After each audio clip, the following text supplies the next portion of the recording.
Season 14 of the World GT Championship here on RaceSpotTV. It is round number 7 of week number 7 of the championship from the Daytona International Speedway. What a venue it's going to be for one of our endurance rounds, the third endurance round of the championship. It's Paul Smith and Peter Mackay here on commentary. And Peter, an hour and 45 minutes around Daytona. That means one thing: fuel saving.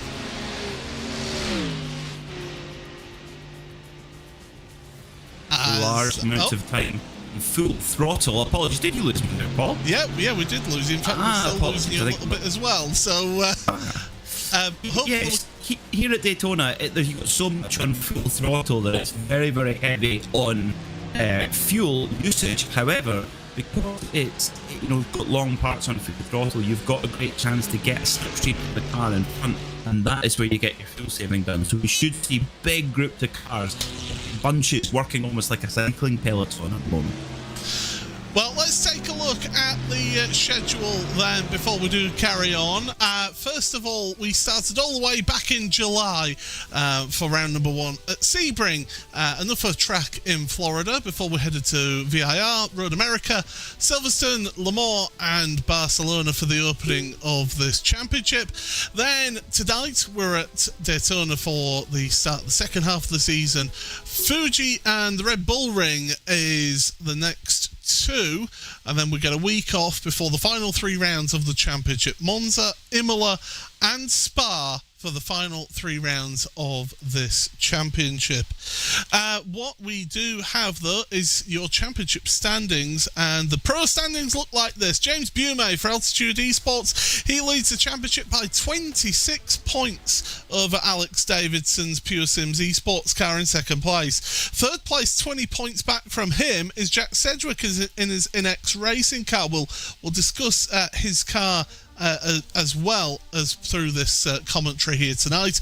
Ross McFarlane, 52 points off of the championship leader in 4th place. Those are the 4 that are the closest for the championship. Leif Sebastian with Ethan Critchley, Mark Fletcher, Morgan Butler, Axel Slipčević and Marcin Rebiček round out the top 10. Then in Pro-Am, it is Denis Grabowski, the privateer, who leads that one by 69 points over the Altitude Esports white driver of Adam Watson. Michael Gray for Full Tilt V Motorsports is in 3rd place at 105 points off of the championship lead, with Daniel Sedgley just a further 13 points back from him in his Olympus Esports Titan car.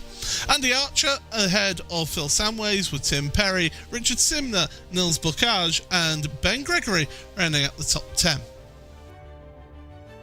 In your AM standings, it's Sophia Ridpath who still leads this championship for Olympus Esports Titan outfit, ahead of Karol Pakalka for Full Tilt V Sim Sport. 63 points is the gap between those two. Full Tilt V Autosport driver William Guthrie is in 3rd place, 106 points off of the championship leader, with Adam Hedgecock, Paddy Faulkner, Lars Van Rijn, Josh Boot, Paul Clist, Jesse Payne Wilkins and Paul Crawford rounding out the top 10 of the AM Championship.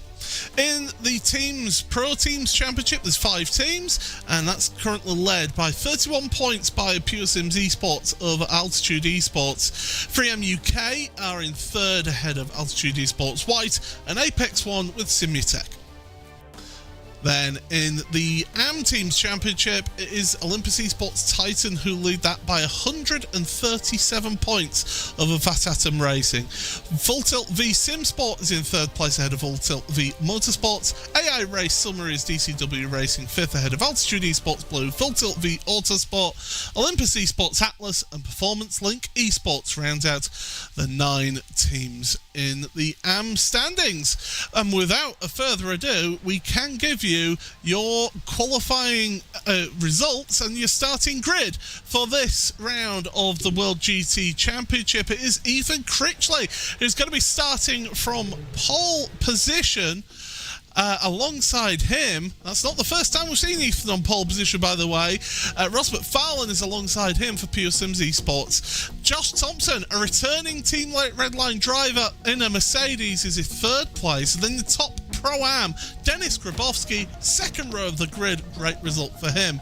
Alex Davidson and Axel Slipčević round out row number 3.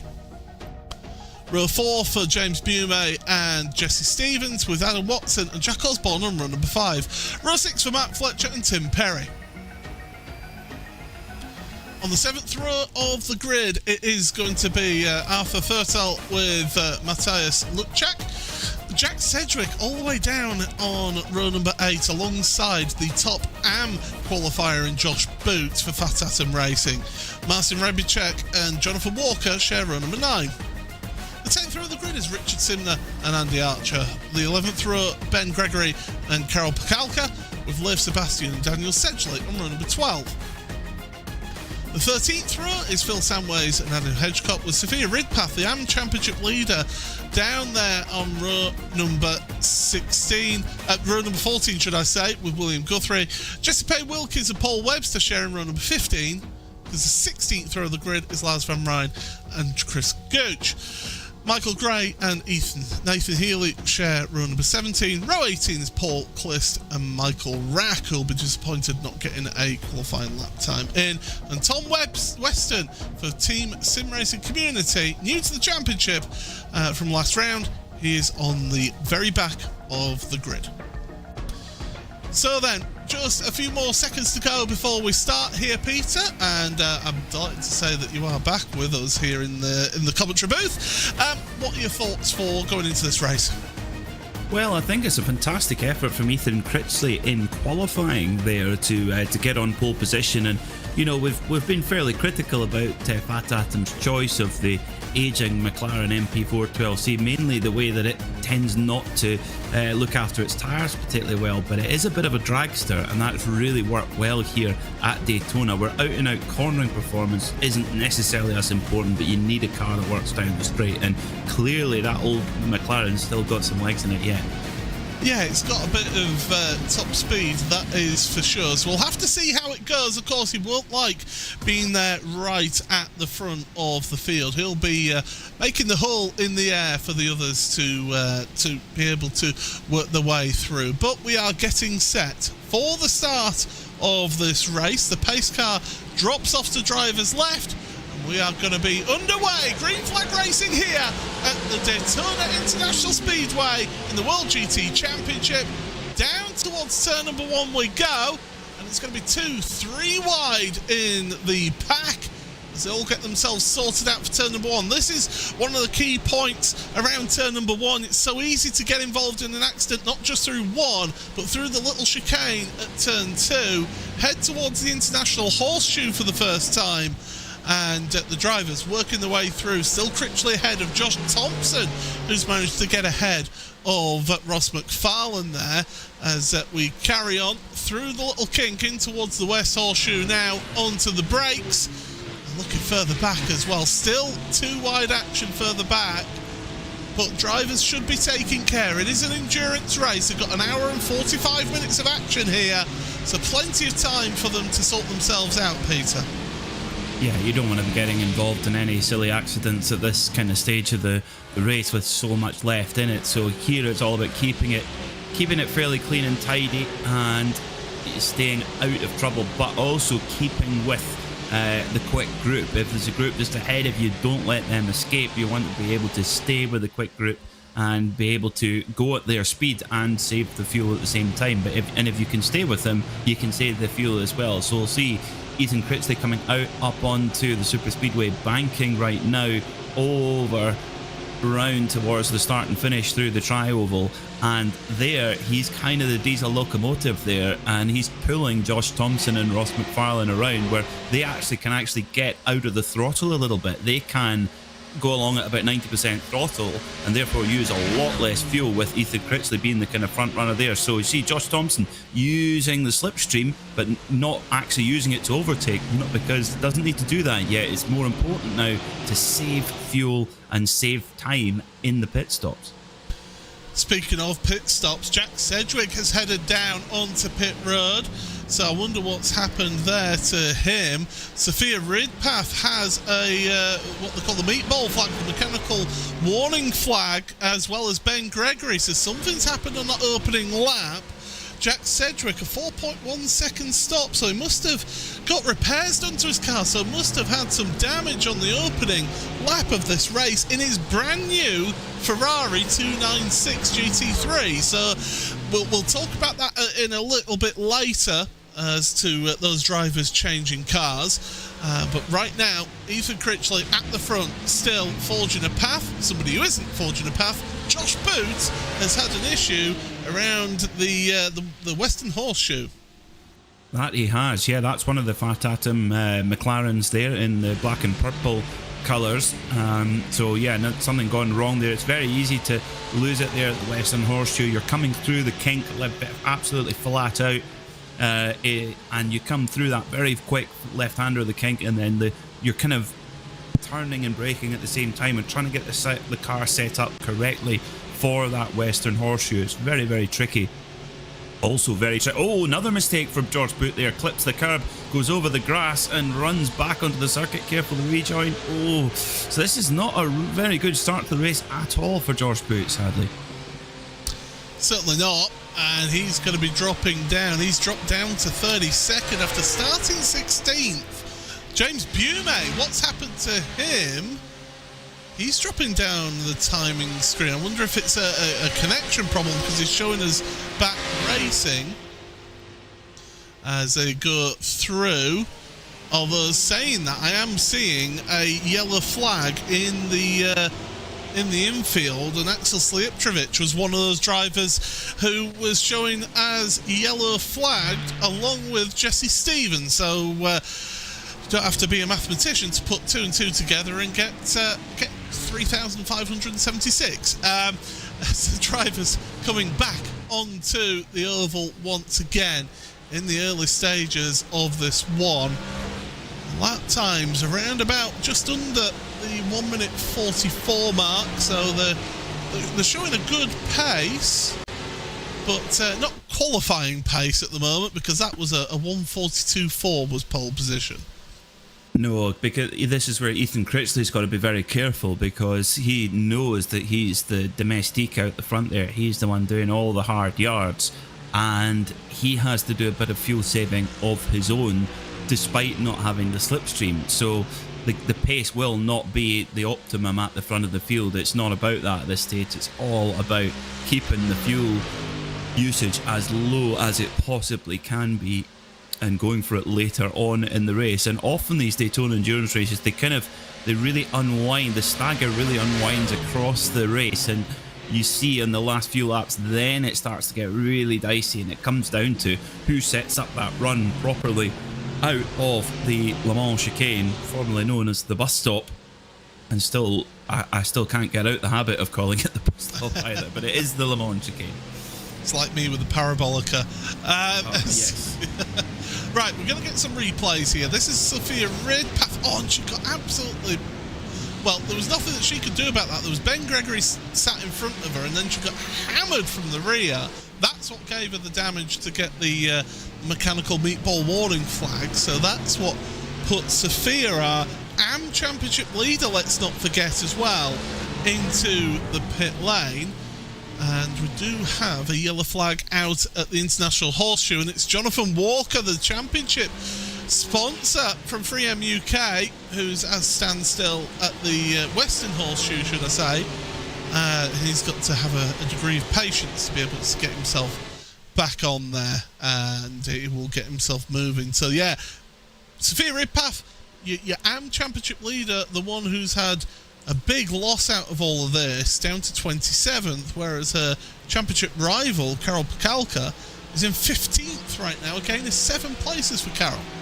Yeah, and the worst part about it is that will be an extra pit stop than we expect the drivers to take 2 pit stops across this race. They have a limited fuel cell, which forces them into that strategy, but now Sophia Redpath will be forced into a 3-stop race, and with no planned intervention of safety car or no expected intervention of safety car, that means that she's at a significant disadvantage. So right now it's damage limitation for Sophia Redpath, and just got to get clean now to the end of the race and pick up what she can. She still has a good lead in the championship, so more about keeping that. Oh, and poor old Johnny Walker there. One of the BMWs just spun in front of him at the International Horseshoe, and Johnny tried to get on the brakes as steeply as he possibly could, but there was no stopping, sadly. I wonder if that was Martin Rebicek who had that spin there. It was a 3-numbered Apex 1 with Simutek car. So, Rebicek is in 16th, so I'd be surprised. Oh, there's a question. Possibly him. I mean, the thing is, his teammate Lukchak is in 10th. I think it was Mikael Rack in 25th. That'd be a good shout, actually. Yeah, that would be a good shout with that. Buy that one for $1? I'm still thinking it might be Martin, but there we go. Couldn't quite see. Heck of a recovery if that's the case. Yeah, absolutely. That would be a recovery and a half. I do want to mention, Leif Sebastian's gained 11 places so far in this race. And we're only in the opening 9 minutes here, so it's not exactly been a long time in this race, but 11 places. Chris Gooch, Pro-Am, has gained 18 places, up into 14th right now. So some big movers in that mid-pack outside of the top 10. Those are huge moves in such a mere 9 minutes of racing. It's remarkable. James Boumé is having connection issues. He is running at the back of the leading bunch in 6th right now, but his connection is choppy, a little bit like mine was earlier. Don't worry, I'm not planning on going on for an iRacing official race after this. I've broken my brake pedal, Paul. I've a disaster. Yeah, I have a set of pedals here. The problem is that the brake pedal, the load cell is faulty on it, so I couldn't even sell you them. Well, haircut for Josh Thompson. Yeah, he is a returning driver to the championship. We thought that at the end of last season that he was done with the series. Well, he's back in that Team Redline Mercedes. There's not been that many Mercedes in this championship so far. Karapakalka is one of them. Phil Samways is another. So now Josh Thompson is the third Mercedes out there, and it seems to be really suiting him around here today. Well, if it's a one-off wild card, it's a pretty good car to choose for Daytona. Anyway, that's for sure. For Josh Thompson. In the kind of Formula Car style seating, is a really kind of like laid back seating position, similar to what he had in karting, and of course part of the Red Line team, the Verstappen.com Red Line team, and now Ethan Critchley having problems with internet connection. But they all went over. They were all hosted by one of their teammates at a motor racing event in Holland recently. Would that happen to be the Dutch Grand Prix? Yes. Yes. And would that teammate happen to be the man with the name on the door? We've got a couple of cars in pit road, by the way. Paul Clist has come down onto pit road, and I don't think it was by choice. Josh Boot has been on pit road for 14 minutes now, so yes, 14 minutes.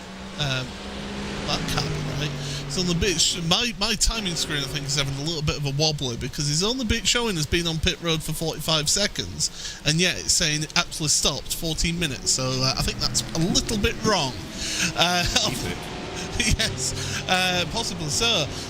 So Paul Clist and Josh Boot are both down onto pit road. So a couple of things have happened to those two out there. Axel Slijeptrovic as well on pit road. He's got damage with a mechanical meatball flag for him. So a number of drivers falling foul of incidents and getting involved in shenanigans in the early going. I was actually going to share a quick story about Josh Thompson. I once attempted to participate in a 24-hour karting race at Milton Keynes, at the karting track at Milton Keynes.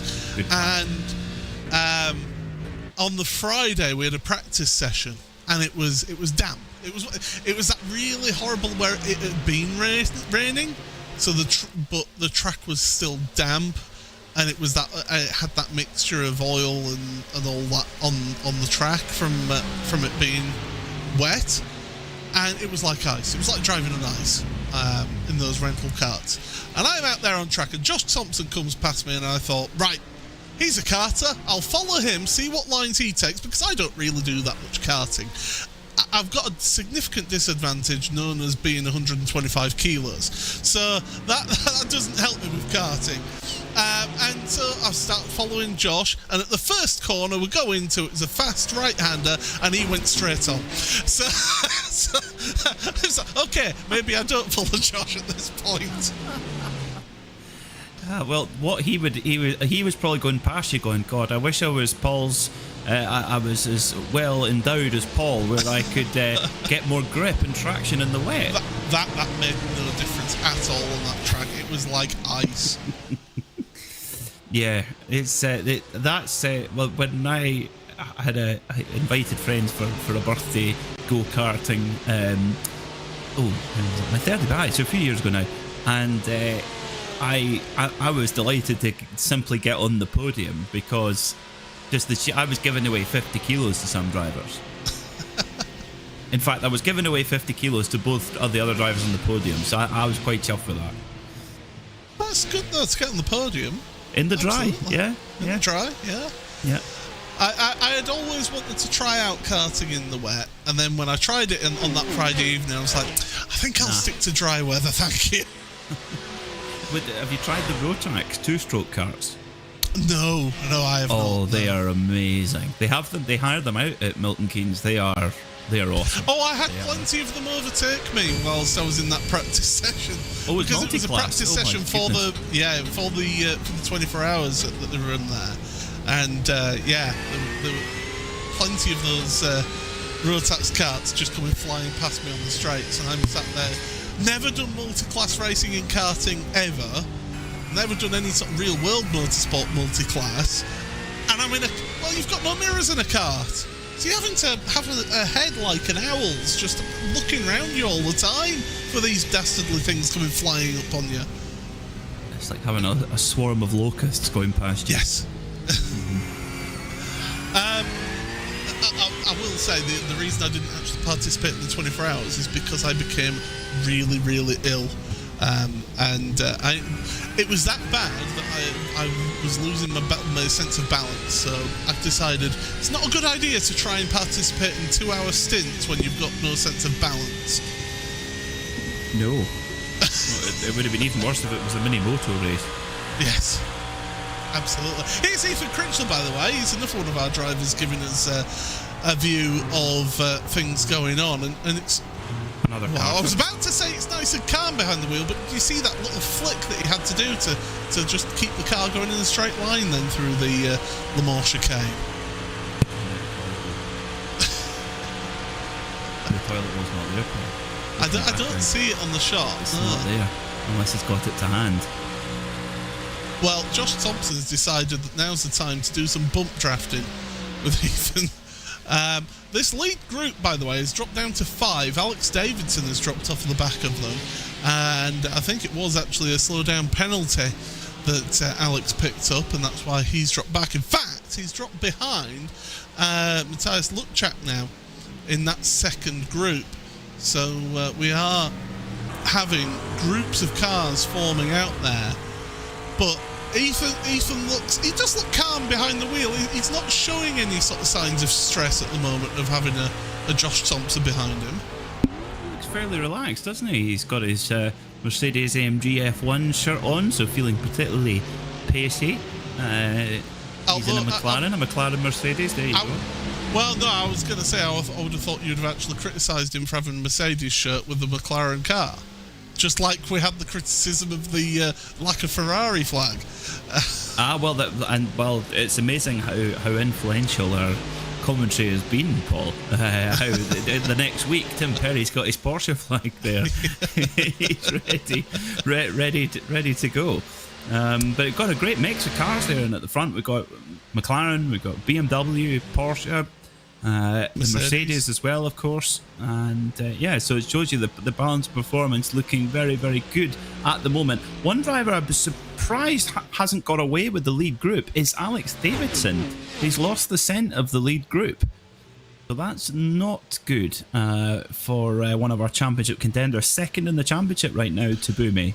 I do think that he did have a slowdown penalty because lap 7 for him was a 45.8. Oh no! So that will have affected him, and that's why you're seeing him now behind Matthias Luchak.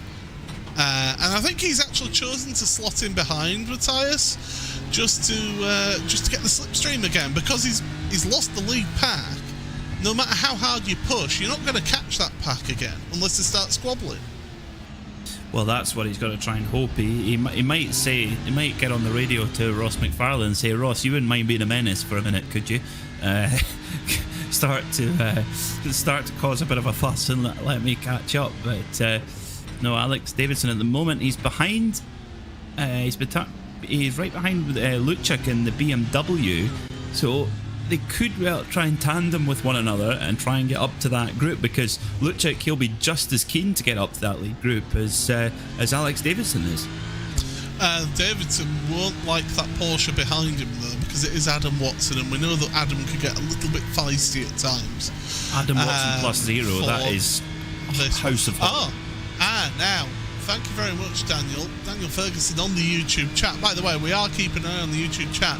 Wheel issues for Davidson. The rotation has dropped from 900 degrees of rotation, which is the normal amount of rotation you would have with a sim racing wheel, down to 180 degrees. So he's going to have to be putting in the tiniest rotation on the wheel to have big effects on that. That's going to take quite a skill to be able to adapt to that. Goodness, that's more adjustments than you need to get Richard Burns Rally working on your computer. Wow. You need to get your brake pedal upside down. You need all sorts of different. Anyway, never mind. Yeah, that's well, that shows you what Alex Davidson is doing right now is just remarkable.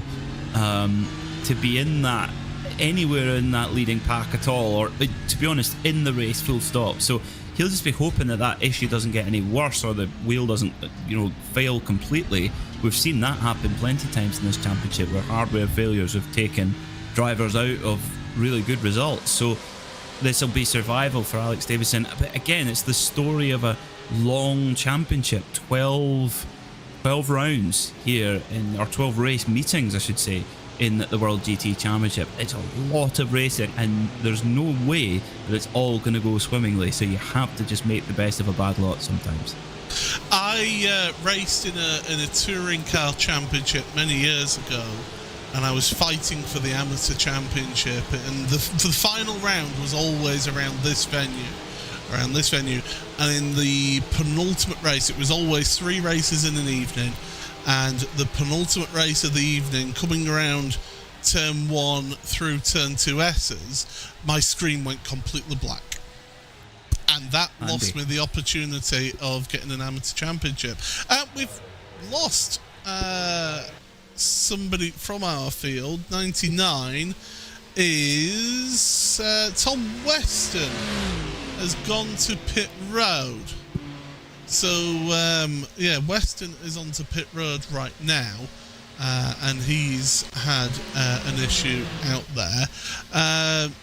Also, we're getting reports of Davidson's having a disconnection as well. So Alex Davidson is having problems out there, and he is dropping down my timing screen here as well. So it goes from bad to worse for Alex Davidson, who, don't forget, was only 26 points behind James Bume in the Pro Championship standings coming into this round. And is Alex Davidson based in Scotland as well? I believe so, yes. There must be something wrong with the McInternet tonight here in Scotland. Hopefully Ross McFarlane doesn't suffer the same fate. Yeah, he's just dropped from the server as Alex. Oh, no. Well, hopefully in the time that it takes for him to get back into the server, he can also sort out his wheel problem. One thing at a time. I'm always one for looking at the positives, Peter. You know me. That's right, absolutely. That's the way to look at it. But that's a pretty big disaster for Alex Davidson. Here in the sim racing world, that's kind of our equivalent of an engine blow up or you know, when the car has an electrical malfunction and just stops out on the circuit, that's it. That's what can happen. We don't get engine failures unless they're driver induced here in sim racing. Thank you, Ryan. I've just seen what Ryan Walker, our colleague Ryan Walker's put. Not enough iron brew. Someone needs to pour some more iron brew into the router. Yeah. Don't try that at home. It doesn't work. No, please don't. Please don't do that. One, it'll short out your router, and two, it'll leave it very sticky. and with less iron brew in your possession as well. Yeah, we've lost a number of drivers from this race. We have actually officially had a couple of drivers actually leave the session. So Josh Boot is one of them. He is actually retired, is Josh. Tom Weston, another. So the new driver to the series for Performance Link Esports, unfortunately, out of the race. Here's Tim Perry in his Porsche, with his Porsche flag up on the wall. And he's currently in a bit of free air at the moment, is Tim. So he's kind of on his own there right now in the number 83. And he is in, as I've lost him on the timing screen, 10th place. So he's in a good run, absolutely, but he's on his own, which won't be helping him either. You know, Tim he looks remarkably relaxed. He looks like he's just kind of in the groove right now. Let's listen if he does a bit of fuel saving.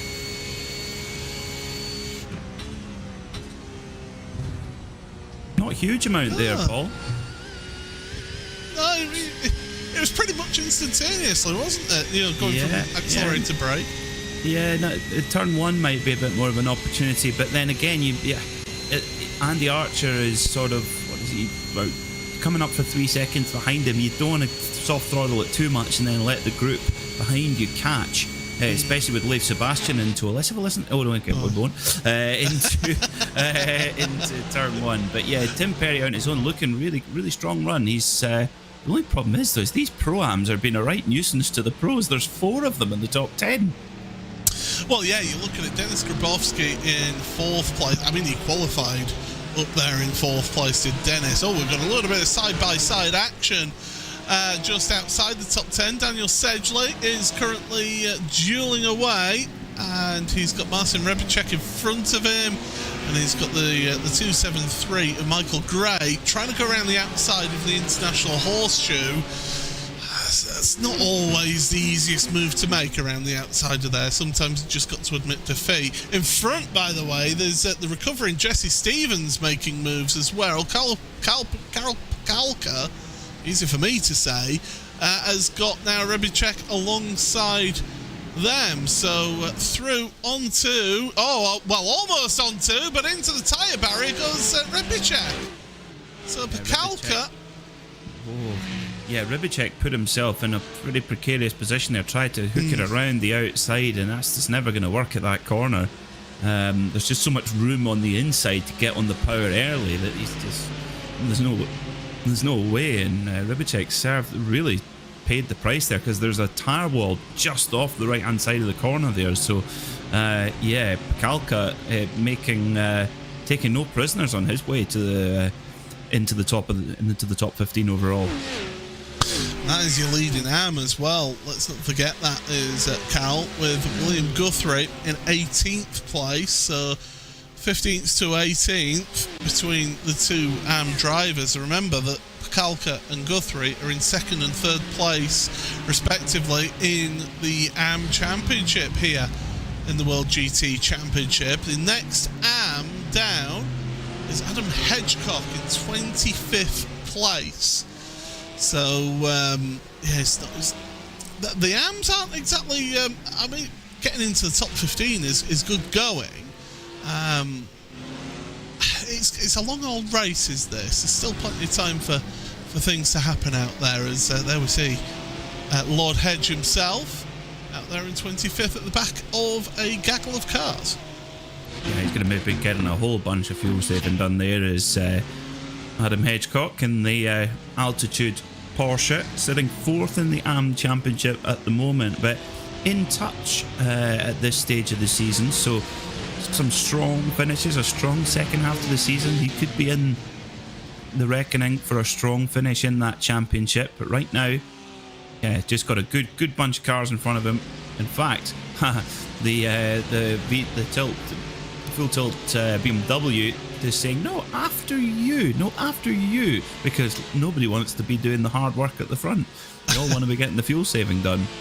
Well, yeah, that's Jesse Payne Wilkins. No, it's Alpha Turtle.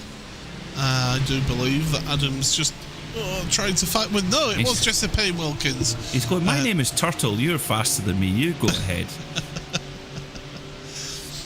One thing I was going to mention, and I did say we were going to touch this a little bit earlier, is the Ferrari. Because you will have seen the Ferrari 296 GT3, the brand new Ferrari, which is, I think both me and you, Peter, will agree is spectacular out on track. That car has made its way into the World GT Championship. Now, in previous seasons, when we went from the 488 to the 488 EVO, the drivers got a free change of car because the iRacing were retiring the old model and bringing in the new one. Now, officially, iRacing haven't retired the 488 EVO, but it has been removed from all official series, and it's the 296 that's running. So the admins, the series admins, have said, for this car, they've made a decision that you can switch to the 296 without any points penalty. Interesting, yeah. And we surmised last time out, didn't we, Paul, that that could be an enormous advantage, given that usually cars, when they hit the service, they really hit the ground running. That hasn't been the case tonight with Jack Sedgwick. Yes, he's had difficulties in the race, but pace-wise in qualifying, simply not there. Yeah, I mean, I'm just looking down the order. The best Ferrari is Paul Webster in 19. Now, there's only three of them. Yeah, there is only three of them. Yeah, absolutely. I will offer a counter argument though about potentially not having the pace. It's a brand new car that they've only had about a week to learn to drive. Yeah. Whereas the other cars are out here on the track right now. Drivers have had multiple iRacing seasons to get used to these cars. In the case of the McLaren, it's literal years, almost a decade, for that car to be used. I think it must be. Is it not one of the original iRacing cars, the MP412C? No, I remember it coming into like 10 service, but it is the oldest GT3 car in the service. Oh, by a comfortable margin, yeah. It's but leading the race right now. I think it comes down to setup time. I'm sure that Jack Sedgwick will get it dialed in. Mind you, when he switched from the 488 GT3 to the GT3 Evo 2020, he won first time out with it in Detroit. So it's he'll be disappointed with this debut, but make no question about it. That Ferrari will be there. I mean, in the outdoor world, it's changed the game. It's brought the game on enormously in the GT3 world. It's built in collaboration with Orica. Look, the engineering and the design is Ferrari, but the Orica have been a big part of the car's construction.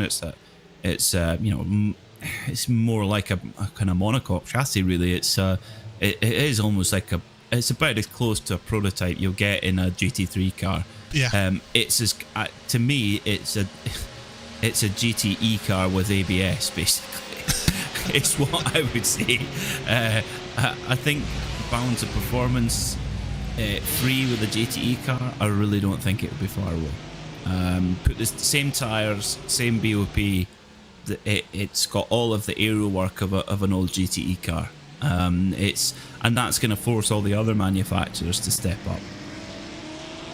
Yeah, I mean, now which manufacturer was it that are hearing that they've got a car out and they've already announced that they're going to be making an Evo of one of the GT3 cars. And I can't remember which car manufacturer it was, as Phil Samways is showing has stopped at the side of the track and in fact has taken a tour back to pit road. So the full tilt driver has had to take a trip back to the pit. So hopefully we get to find out what's happened there. And he has got the mechanical meatball warning flag to his name on the timing screen. So yeah, we'll have to see what happened there. But yeah, there's one manufacturer, and I can't remember off the top of my head who it was. I heard it on a broadcast, if not this weekend, but the weekend before. And they were saying that this manufacturer, they've brought a GT3 car, and already after a year are already looking to make an Evo version of it. So that just shows how much cars like the Ferrari have really stepped up the game, that other manufacturers are saying, hang on a second, we've got to make changes here. It's amazing how things are going to progress, I think, in GT3 now that it's the sole GT category at Le Mans. The floodgates are going to open. This was always the thing with GT3 coming in at Le Mans, was that, you know, the significance of winning that race is so important. So yeah, I think that's where we're going to see a big effect. I did see news the other day that if McLaren got an entry, United Autosports would run two cars, two McLaren GTs at Le Mans. I think that would be fantastic. I think it would. The whole point of with the GT car, you want to have as many manufacturers at the table as possible. Yeah. And if you're in hypercar, you're always going to get more attention. If you're at the top category, you're always going to get more attention. You pay more for it, but that doesn't mean you should shut it out completely to other manufacturers in GT. That there might be manufacturers that can't afford or don't hypercar program doesn't suit them, but a GT maybe would. And at the end of the day, you can't fill it full of your factory drivers anyway, because you've got to have a bronze, a silver, and a gold or platinum. So I think with the McLaren and United Autosports, I really hope that comes off. I think I think Mercedes need to be back at Le Mans. And Mercedes have made a long-term commitment to their GT3 car. So yeah, Mercedes and McLaren, get them to Le Mans. Thank you very much. The font of all GT racing knowledge as well in our chat, Ryan Walker, it was BMW. Correct. So the BMW is literally, it's what, a year old? No, do you know it's not, Paul? It's a year and a half? No, it raced as a prototype in late 2021. Yeah. Yes, I remember in that. Sebring and at the Nürburgring. Yeah. Its first official competition was the 2022 Dubai 24 Hours, wasn't it? Correct. Yes. Yeah, so they've got an Evo with a certain Tyler Maxson on board. Yeah, Tyler Maxson was racing for Samantha Tan Racing that day, yes. We have got a couple of drivers onto pit road, because it seems a little bit early. An hour and 10 minutes to go in this race, and we've got 5 drivers. We'll go through Paul Webster, Richard Simner, and also Giuseppe Wilkins, Chris Gooch, Michael Gray. They're all onto pit road right now. Jack Sedgwick as well has come onto pit road. That does seem a little bit early to me for a 2-stop race. It's cutting it fairly fine, isn't it? Yeah.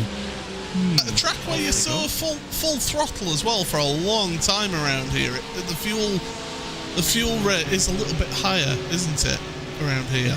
Huge, yeah, massive difference in fuel burn. I'd be very surprised if we see anyone bother with changing tyres, because at night the wear on the tyre is not as much. This is not a high wear circuit at all. So it's about as easy as an endurance race as you could possibly give the tyres. So I think we'll just see the drivers keep them on and keep the temperature in them, because if you put cold ones or fresh ones on that are cold, you lose time getting them up to temperature, and that's where you can lose the train. Speaking of train, well, Magic Luchuk's just said, I'm going to step off the train. This is my stop, as does leader Ethan Critchley. Yeah. So, Luchuk, Critchley, Fletcher, Osborne, Perry, Archer. Yeah, they've got 6 cars onto pit road here. So, we must be in a pit stop cycle right now. So, to say that, it's normally 40-45 minutes, isn't it, for fuel to last in these cars in this series? We're 37 minutes in. if you're using a lot more fuel, especially if you're Ethan Critchley, who was forging the path at the front, you know, he was on point duty there, then yeah, I could understand the having to pit this early, and he just comes out just, and I mean just, ahead of Mark Fletcher. Now Fletcher wasn't anywhere near that. In fact, Fletcher took 3 seconds less in the box than Ethan Critchley, so Fletcher's taken his slightly shorter stop at this first stop. Interesting. Maybe just wants to try and stay with the lead group as best as possible, because then you can almost, that fuel that you underfueled in at the first stop, you can almost save it. If you're really clever, you can save it. Mind you, more internet. I can't remember a race in recent memory, Paul, where we've seen so many internet issues. A little blip there for Fletcher. As Ross McFarlane is heading onto pit road, Josh Thompson stays out, as does James Bume. We've seen that Porsche is frugal because Dennis Grabowski is behind as well. Adam Watson's onto pit road in his Altitude Esports Porsche, in his Altitude Esports white car. So there's only 3 cars that are yet to stop, and it's those 3 cars at the front of the field: Josh Thompson, James Bume and Dennis Grabowski. Everybody else has been onto pit road or is currently on pit road right now. Where will Ross come out in relation to Ethan Critchley? Critchley's stop time was 29.3 seconds. What's McFarlane's stop time going to be? Oh, waiting patiently for him to leave his box. He's still there. I can tell you on my timing screen, 29.3. So McFarlane, same amount of time in the actual pit stall as your former race leader, Ethan Critchley. So, Ethan Critchley's got big company here for Mark Fletcher, but of course Fletcher took 3 seconds less fuel, so he's kind of got to stay with Critchley and get a real big amount of fuel saving done as best as possible, while trying not to get barbecued by the exhaust of the McLaren. So there's Ross McFarlane pops out ahead of Critchley. So this is an opportunity now for Critchley, actually. Everything's in reverse in a fuel-saving race like this one. Because Ethan Critchley now, he's going, oh, thank goodness, someone's come out in front of me. Normally, that would be a disaster. But here at Daytona, and in this kind of fuel-saving race, Ethan Critchley needs someone ahead of him to give him a slipstream and to allow him to try and catch up on fuel numbers. Now, the rest on pit road: Thompson, Bume, Grabowski. A Mercedes and 2 Porsches then head onto pit road for their first pit stop. So we're looking at around about that 29-second stop time. Oh, tyres for Dennis Grabowski. Interesting play here. You see Josh Thompson's car, that did not go up onto the jacks. So Grabowski going for a couple of tyres. Everybody else isn't taking tyres. It's just Grabowski taking tyres here. Track temperature, by the way, 20 degrees Celsius. So it's a cold track temperature. There goes Bume. He's out after 25 seconds. Thompson, 30.1 seconds for Thompson. Grabowski, 28.6 seconds. So Bume, it's a long old pit limit here. Bume should be out in front right now, and Grabowski might just come out ahead. In fact, he will come out ahead of Ross McFarlane. Josh Thompson comes out ahead of Ross McFarlane as well. So it's all change at the front of your field here, Peter. What did Bume do? What was his pit time? 25.1. Yeah, so he's short-filled. So Bume he's done a huge amount of fuel saving in the first stint, but he's definitely underfilled there to make a break. So Bume obviously believes, qualifying would suggest otherwise, but Bume obviously believes that he's got pace to pull away. Grabowski, he's also on a bit of a no man's land as well. So now, what will we see? Josh Thompson, he's filled the tank to the brim and over the edge, because that was a fairly long stop for him. We have seen it here in the past where a driver, once they get a breakaway from the front of a pack of cars, is able to pull away. If they break that slipstream, they're able to pull away because they're just able to focus on their own time. They're not dragging other cars along with them, because having cars behind you actually does affect the aerodynamics of your own car itself, doesn't it? It really can have an effect on the handling of your car. It can, and now Josh Thompson's got a bit of a dilemma. Does I'm sure he'd love to do even more fuel saving here, but I don't think he's going to have that luxury. And already Ross McFarlane is on the bump draft there with Josh saying, come on, we've got to go. Like, we can't see Grabowski. They might be able to reel in Grabowski, but Boume's another story. He's nearly 3 seconds up the road, so Boume's obviously putting the hammer down here, trying to basically flush out the group behind. This is incredibly tactical, and Boume could be playing a blinder here by actually forcing the chasing group to push and not do fuel saving, so that the fuel usage is the same. He fills up at the next stop and then comes out just ahead. It's thrilling stuff. It's enchanting stuff. If you do like tactics and strategy and the fuel, we said start the broadcast, if you like fuel saving, you've come to the right place. It does make for an intriguing time. Now, one thing I have done with my timing screen is I've actually gone and added, because I can adjust these things as I go along, the top speed that has been recorded in the session by each car. James Boume's, now this will have been when he was in Slipstream in the draft, 292 kilometres an hour. That's really fast, is that? Whereas Dennis Grabowski was 1 kilometre an hour slower. Josh Thompson, 290. So he's not had the top speed of others, and Thompson did make a mistake, by the way, at the Le Mans chicane.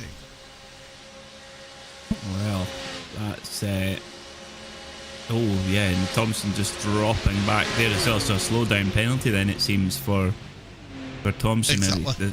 Yeah, exactly. And I think he's got to actually push to be able to catch the group ahead. He does not want to lose the grip, and you can actually see the body language has changed. It was pretty relaxed. Now it's frantic, it's nervous, it's edgy now. You can see that look of focus for a little while going into the International Horseshoe. You can obviously tell that he's talking to a spotter or somebody who's working with him, and just getting advice, getting information, and just working the numbers.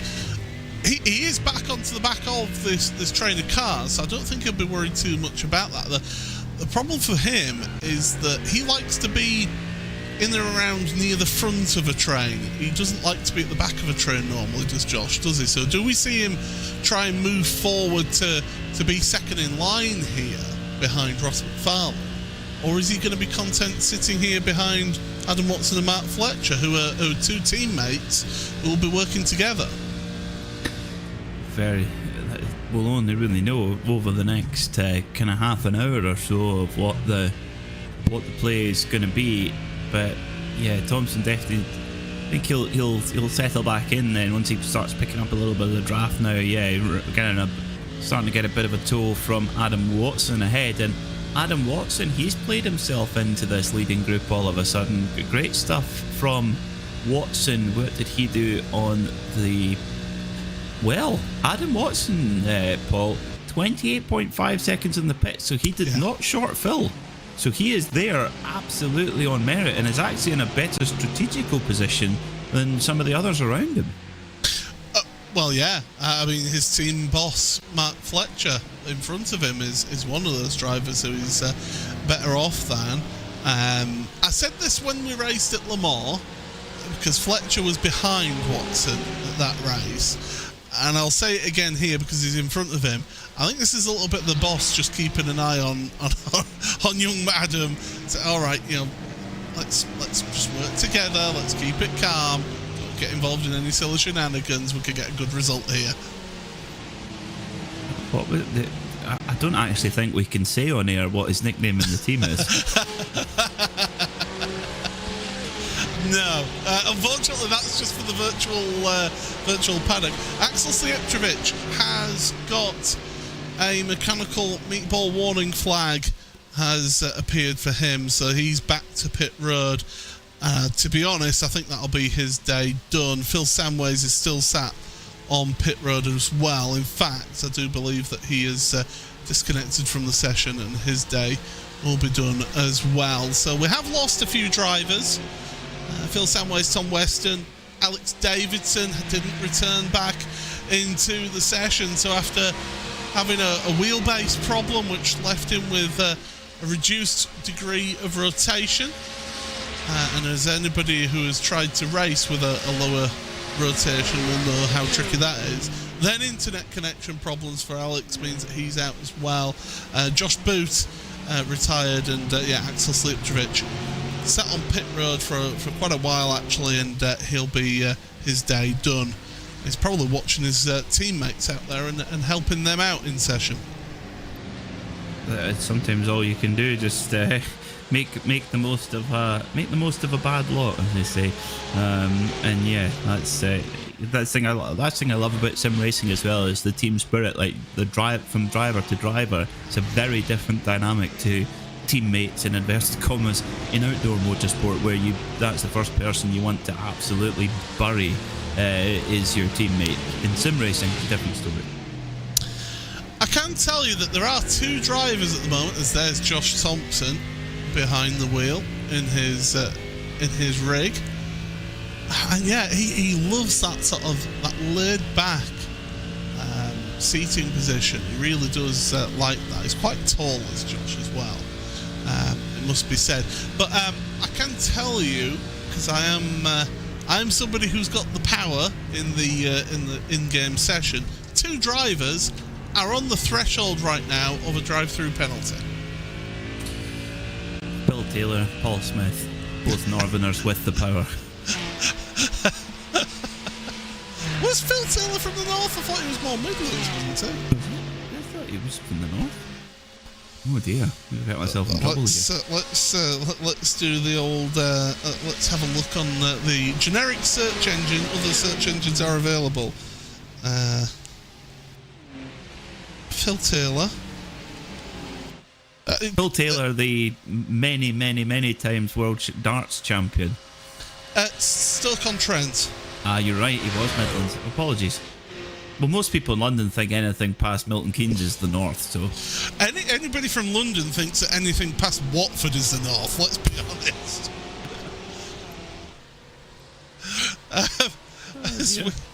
Marcin Rabicek has parked the car, and he has got out and said, that's enough from me today. And so he's out of this race. The leaders are working their way past a little bit of traffic in all of in their queue of cars. So it wasn't something I was expecting this early, although with the instance that we had on the opening lap, traffic, can affect things out there for these leaders and can separate things out. Yeah, it can. It really can. Yeah, 54 minutes to go, and the pit window in the next 15 minutes or so will open up, where you could potentially come in, fill up, and make it to the end of the race. Boome's strategy right now appears to be working. He's opened up a 3.5 second gap to Denis Grabowski and 5 second gap to Ross McFarlane, and well, he took about 3 seconds less in the pit stop. So this is this investment in this risk in taking less fuel to get that track position and push ahead. It appears to be working very nicely right now. Well, don't forget, it was James Bume who won the opening round of the championship in the endurance race at Sebring. Went long did a lot of fuel saving in the first, then went long, and then pushed from there. I mean, is Florida going to be kind to James? Because, of course, Sebring is in Florida as well. It could well be, yes. He could be searching retirement cottages already in Florida. And I wonder if he likes golf. He's going to need to. Golf and Trump. It's a Trump heartland, is Florida. Yeah. Anyway. Anyways, we step away from the thorny subjects.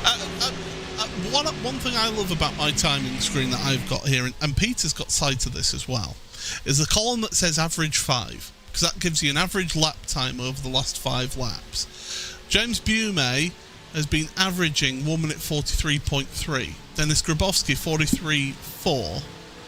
McFarlane, Ethan Critchley, Mark Fletcher 43.3. Adam Watson 43.2. And then Josh Thompson, let's not forget he did have that slowdown penalty in that last 5 laps of 43.6.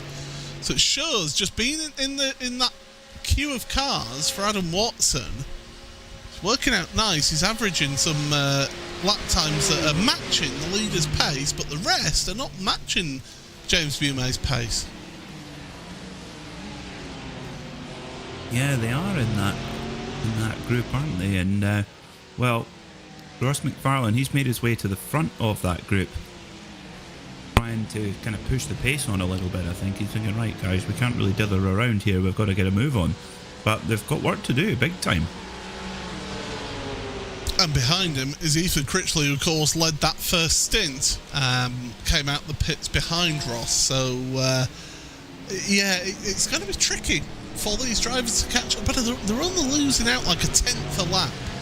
So it's not like it's a huge chasm of lap time that they're losing. It's a tenth a lap, but around here, when you were looking at around about a 17-18 lap stint, that soon does add up, doesn't it?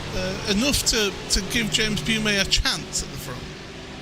Well, he's getting more of a chance. He's extended his gap back to Grabowski particularly. It's now nearly 4 seconds at the front. I think what McFarlane's next kind of in that BMW there in third, he really needs to start getting some slipstream from Grabowski. He needs to keep nipping the couple of tenths here and there to try and start getting the slipstream in to Grabowski. Then all of a sudden it's one big chasing group and you're closer to Bume, because there's nothing Bume can do about McFarlane's pace if McFarlane is able to start picking up some draft from Grabowski. So it's all kind of it's all just starting to unfold here now of who's going to come out on top.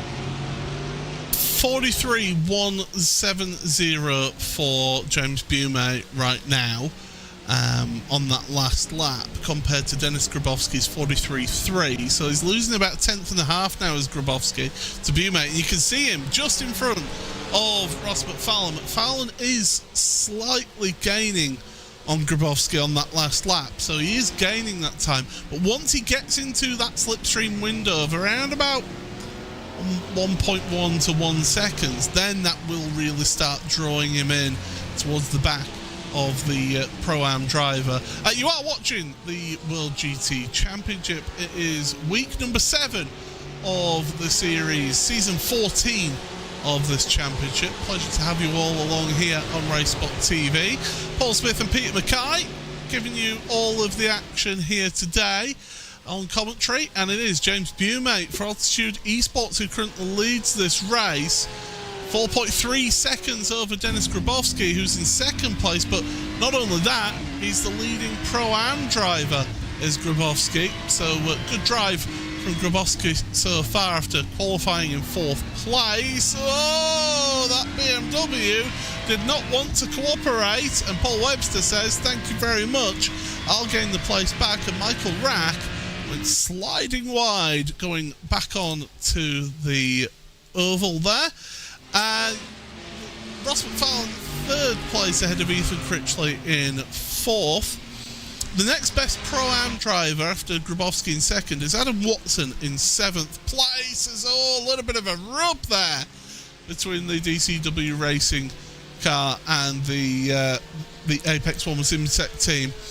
So a little bit of rubber paint, and they will carry on those two out on track. 3rd place in Pro-Am is Jack Osborne in 11th. So in the early stages we did have 4 Pro-Ams in the top 10. We've now just got 2, but then we've got a big gaggle of Pro-Ams from 11th down to 14th.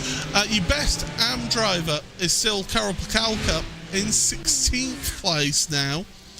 And then it's William Guthrie, who's in 18th as the second placed AM.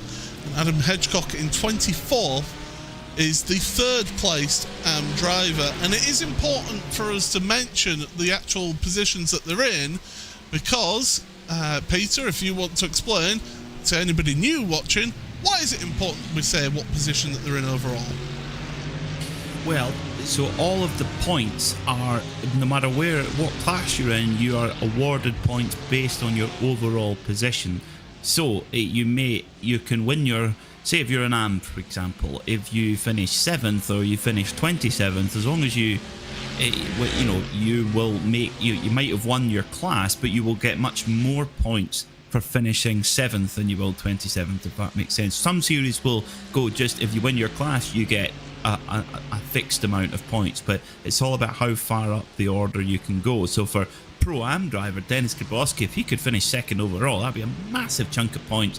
And for Karol Pacalka, Paul, this would really close in the gap to Sophia Ridpath, who, as we know, hasn't had a good season, 28th right now, after a difficult meeting so far. Yeah, so the positions mean points. I could tell you in an enduro race, if Dennis Grabowski finishes where he is, that's 205 points that he'd be gaining there in second place.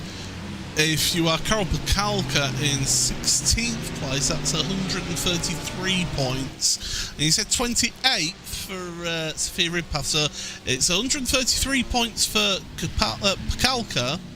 It's 97 points for Ridpath as things stand at the moment. And remember, there was only 63 points separating the two of them in the AM Championship. So, yeah, it's been an amazing debut season, hasn't it, for Karol Pacalka in that Mercedes, which, George Thompson aside, it's been not really a preferred car. It's Karol Pacalka definitely flying the flag of Alfterbach more or less alone, but yeah, some really good finishes for Karol, and right now he's in a really strong spot, just behind Jack Sedgwick in the one of our pro class front runners. Now, I mentioned about top speeds. I wanted to point this out. The Ferrari seems to be a little bit down on top speed compared to other cars, because Jack Sedgwick's top speed that is being caught at in this race, 288 kilometres an hour. Compare that to the 292 that James Bume is being clocked at, and we think that the Porsche's a slow car in a straight line. Okay, I know that will have been draft assisted, but Jack's been getting draft as well, working through the field. That's interesting, isn't it? And I think that comes down to the balance of performance, is that Ferrari is so good in chassis. I mean, it is, and aero-wise, it's off the scale from what we've seen before in GT3. It is like the moment like we had in GTE with the Ford GT. It's it's a game-changing car, but for a circuit like this, because of the way the balance performance works, because it's got such good chassis, such good aerodynamics, you can't give it loads of power as well. You almost have to really carve the power down in order to be able to get it to do the same lap time as, say, a big front engine Mercedes or a big front engine BMW. So that it might not come onto its own at a circuit like this, but when we progress through the rest of the calendar, I do expect this Ferrari to be strong. Yeah, I do expect it to be strong at other rounds of the championship. Just looking at the rest of the season, I mean, we've got Fuji coming up next. I mean, that's a long old straight at Fuji, isn't it? Down towards turn number 1. Red Bull Ring, I think it'll do well at. I think it'll do well at Fuji as well, to be honest. There's a lot of big, high-load corners at Fuji. Yeah. And a lot of technical places as well. I think it'll do well at both those tracks. And then for the final few rounds of the championship, our final endurance race will be at Monza. And then Imola and Spa. I think Imola and Spa that Ferrari will come to the fore a bit more. It's made for it. Yeah. Well, at the Nürburgring 24 Hour this year, which of course the Ferrari won for the very first time for the marque, and I spoke to Maro Engel, the Mercedes factory driver, before the race, and everybody was talking, even at this was maybe 3 or 4 days before the race, and everyone was already talking about the Ferrari and how strong it was. And he said the car is without balance of performance adjustment. The car around the Grand Prix section of the Nürburgring, so 2 minutes, the car was 1.8 seconds faster than a 488 Evo, the outgoing model. So it's enormously quicker. Just letting that sink in for a moment. 1.8 seconds, yeah, in a 2 minute lap. Just like one model to the next. That rate of progression, and that is enough of a reason why I love motorsport. You see that rate of progression throughout the years, and the performance improvements that teams are able to get out of their new models as we learn more about the regulations, how to be able to get the most out of the regulations. I do want to point out, and I don't know if our director, Hugo, will be able to look at this, Dennis Grabowski has now been caught by Ross McFarlane at the front of the field.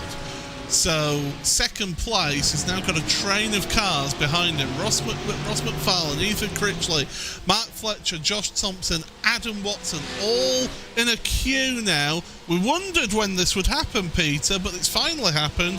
McFarlane has got the bit between his teeth and has really caught up to Grabowski. That he has, but the gap is slightly less than it was. It's now under 5 seconds. It was slightly over 5 seconds for McFarlane to Bumi. The problem is can McFarlane break past Grabowski and continue to close the gap down, or will McFarlane see himself forced into a strategical corner here where he's going, well, if I go past Grabowski I could get repassed again. I need to, maybe the only play I've got, the only card I have left in the deck here is to fuel save and to hope that you can do enough fuel saving by the time the next pit stop comes round. But to be honest, there's not that much time to the next pit stop. So Bumi, I think that short fill at the first stop could just be an absolute masterstroke. We'll see.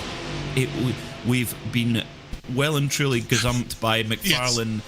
Strategic wonders before, so we always have to put caveats in when our 4-time champion's involved. Well, Ross McFarlane is the king of the endurance race at rounds here in this World GT Championship, as Josh Thompson makes a move on Mark Fletcher there, so change of position behind them. So Thompson feeling the need to move forward in this little gaggle of cars, so he's behind Ethan Critchley now as we're heading towards. So is this a case of jockeying yourself for position to being in prime position for getting onto pit road for that final time? I think so. Yeah, you want to try and play yourself into the best position you can, because then it's going to be the sprint to the flag where you've got the fuel that you've got, and it's go for it, and try and put yourself in the best place in the pack, ready for the charge to the flag. It's we use a large proportion of the Daytona Super Speedway on the road course here at Daytona International Speedway, and it does, for that reason, it does provide real Daytona 500 NASCAR finishes, and all the better for it. It's fantastic. I mean, this year's Rolex 24 Hour, the LMP2 class was decided by the length of a the length of a burger wrapper. It was just tiny amounts, and it was a run. Who set up the best run out of the Le Mans chicane after 24 hours of racing? Incredible. Well, I mean, how many times have we seen it here around this track with the MX-5 series, where you're getting 4 or 5 wide across the line because they're all bump drafting off of each other and working to the line. I mean, it's just year on year, that series just gives us absolutely thrilling finishes to that motor race. It does, and you can replicate them, of course, here on iRacing with those MX-5 Cup cars. They're very well replicated here. I had the privilege twice now of, three times actually, of being at the Rolex 24 at Daytona, and twice been there working, and it's the catering in the IMSA WeatherTech paddock is quite different to what you would see in Europe, where everybody eats in the same place. It's one central catering, and it's actually, there's a great camaraderie and a great atmosphere. But there's no greater atmosphere in the weekend than when the Mazda MX-5s are on track, because you have the who's who of sports car racing there for the Daytona 24-hour. You've got ex-Formula 1 drivers, you've got team owners who have got massive IndyCar operations, etc. And they are all they're all huddled around the television, engrossed in a Mazda MX-5 Cup race, because it always comes down to an absolute bun fight. It's brilliant, and you've never seen guys that normally are quite cool, quite collected, and they lose their mind over it while eating their dinner before going out for night practice. I mean, I lose my mind over it, and I'm sat at home, several thousand miles away, so I can't imagine what it's like. I do want to get out to the Rolex 24 one year. I really do. That is on the list of events to go to. I don't know if our old commentary colleague Alvin Nieves still goes to it. I know he's gone previously, but I know a couple of people do make the pilgrimage down to Daytona International Speedway for the Rolex 24. I was in January, of course, and the weather isn't always the kindest to them at that event, it must be said. It can give you all kinds of things. I mean, last year it was quite warm. It was reasonably warm, and there was it was a fair sprint to the flag, really. The year before, it was freezing, and there was teams scrubbing in tyres all week. I mean, one of the LMP2 teams, well, I can say it now, the ERA Motorsport team that Ryan Dale drives for, he told me before the race, he says, we've scrubbed in 15 sets of tyres because it was going to be so cold through the night. And Michelin, there was a lot of concern whether the tyres were actually going to survive sub-zero temperatures. Of course they did. The Michelin tyres are brilliant, and it was no problem. But you can get also, and then of course you can get a complete monsoon as well, like we've seen many times. Yeah, you certainly can. And I'm looking forward to the day that iRacing does bring weather and rain to the service, because I think that would add another edge and another strategic element to races like the iRacing 24 Hours of Daytona and other special events like that. If you're wondering why we're sort of just chatting away, it's because we're in this holding pattern right now. I mean, Ross McFarlane's been pushing Dennis Grabowski along at the front of this group of cars. We're in that holding pattern, waiting for the pit stops to happen. The first pit stop out of the leaders that we expect is actually the one at the very front of the field, James Bume. He took about 3-4 seconds less fuel than the majority of cars that are in this gaggle of cars of Grabowski, McFarlane, Critchley, Thompson, Fletcher, Watson. That group of cars, they all took between 26 and 30 seconds of fuel. Paul Webster heads onto pit road. That is a planned pit stop. So the pit stops are starting to happen now, Peter. We're in that pit stop window. It's now a case of when do people do head on down. This is about who's going to blink first here. The gap between Bume and Grabowski is kind of steady around 4.8 seconds, so it's not increasing really at this stage. It's kind of staying as it is. And can I just jump in? Because I want to say this before they end this lap. Grabowski and McFarlane's lap time in the last lap, Grabowski was a 43.003, McFarlane 43 dead. So 3 thousandths of a difference between them. You can tell that Ross is pushing Dennis along. You can see that. You see that so often at Daytona, where the Bume pits. Oh, here we go. Everybody else. Okay, so Bume, he went a lap longer then Thompson, Boumé and Grabowski went long on the last stint, and then of course, as we know, Boumé took 3 seconds less fuel. How is this going to play now? Well, we'll have to wait and see. Boumé's in his stall right now. Andy Archer's headed down to pit road as well for his final planned stop. And there is the pit lane. And drivers, and Boumé's away. That is 26.6 seconds in the stall. Jack Sedgwick is onto pit road as well for his final pit stop, along with Andy Archer, Chris Gooch, Will Guthrie, Michael Gray. Yeah, they're all coming down to pit road to start their final pit stops now. My question here is, when does this group start blinking and start heading down pit road? This lap or a few laps left? Well, I think approximately 3 seconds of fuel is about a lap, I would think. I think you'll be able to put in about a gallon of fuel, maybe a little bit more, so possibly 2 laps. So let's see how much longer this group will go. Of course, Grabowski, he went longer, as did Josh Thompson, who's in there as well in this group. So Critchley was one of the first to come in. Oh, who peels off there? One of the Porsches. Fletcher, one of the altitude Porsches. Okay. Boumé's teammate, don't forget. Fletcher went 21 laps on that stint. Ethan Critchley is now onto his 22nd lap in his McLaren. Who would have thought of McLaren being frugal? He is now. Fletcher did have a slightly shorter pit stop the first stop, so he does owe us a little bit of a longer one this time, so that's why he's come on to pit road. But the rest of them now in that top 6, that top 5 group, they all pitted around about similar times at their first pit stop, so they'll be coming in as and when they need to. Got a large. This is working out very nicely for Boumé. He had about 6 or 7 cars ahead of him, and they've all come into the pits. So he's going to actually have some really good clean air ahead of him for now, for a few laps. So again, push for James Boumé. If he feels like he's got enough fuel on board, I mean, you would hope so. He had the choice of being able to fill up enough, and well, now you really just got to push as hard as he possibly can. He stopped for 26.6 seconds that time.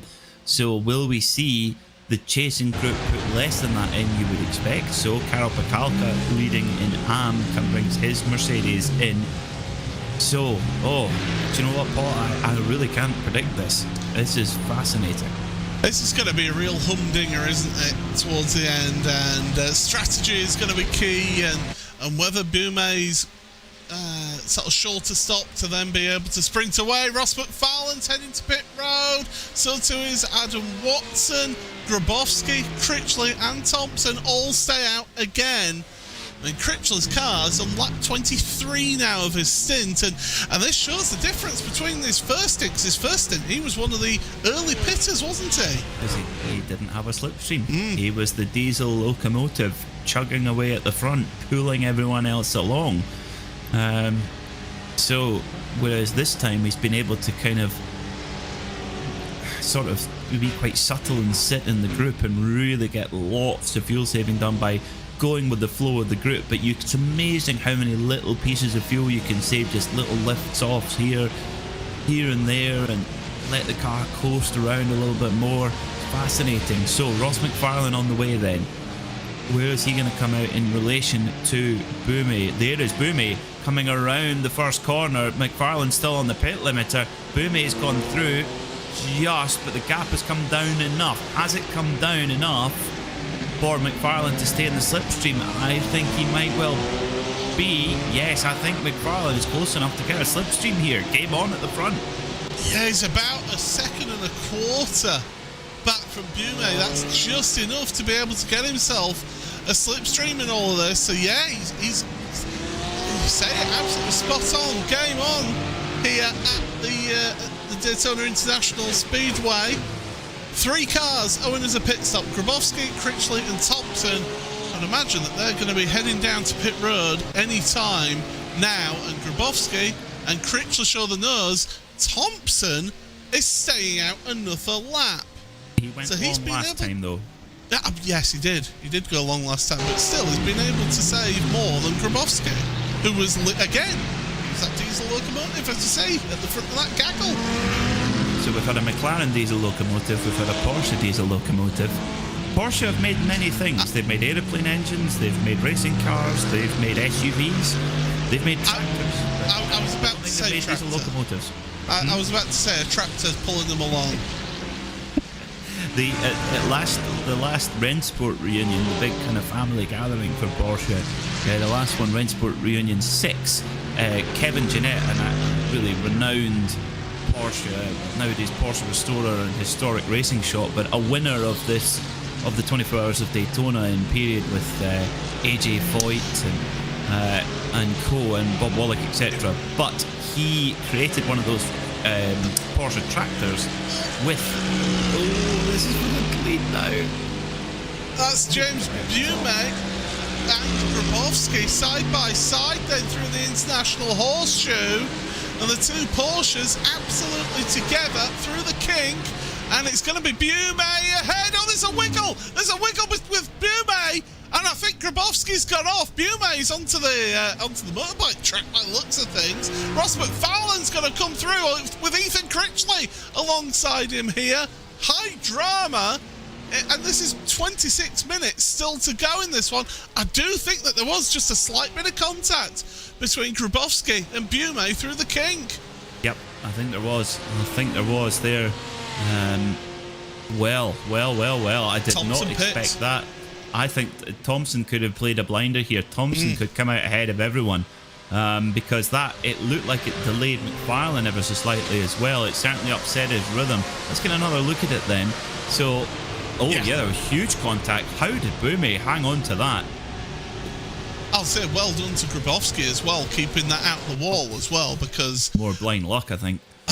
I have found that wall many a time, I can tell you, through my years. Thompson onto pit road then, so he was able to go a lot longer. He's out of his pit box, 22.5 seconds at the bump. And he's going to come out ahead.